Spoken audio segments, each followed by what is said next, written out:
ஆண்டவரே என் ஆத்துமா உண்மையில தாகமாக இருக்கிறது.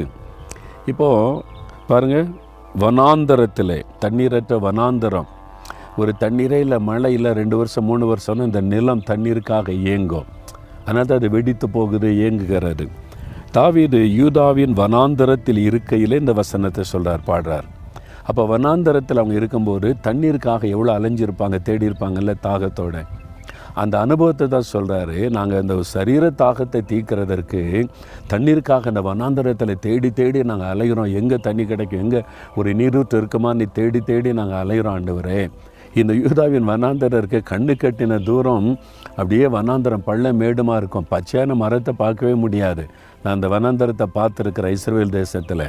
அப்போ தாவீது அதில் தான் அலைந்து திரியும் போது தண்ணீருக்காக அலைந்தார். அவர் சொல்கிறார், இந்த சரீரத்தின் தாகத்தை தீர்க்க தண்ணீருக்காக இவ்வளோ நான் அலைகிறேனே, அதை விட அதிகமாக என் ஆத்துமா தேவன் மேல் தாகமாக இருக்கிறது. நம்முடைய ஆத்மா தான் தேவன் மேலே தாகமாக இருக்கணும். நான் ஆண்டவரை பார்க்கணும், ஆண்டவரோட பேசணும், ஆண்டவருடைய சத்தத்தை கேட்கணும். ஆனால் தான் அதிகாலையுமே உம்மை தேடுகிறேன். அவர் சொல்கிறார், தேவனே அதிகாலையிலே உம்மை தேடுறேன். ஆண்டவர் மேலே ஒரு தாகம் நமக்குள்ளே இருக்குதா? யோசித்து பாருங்கள். ஆண்டவரை நீங்கள் கடமைக்காக ஜெபம் பண்ணுறீங்களா?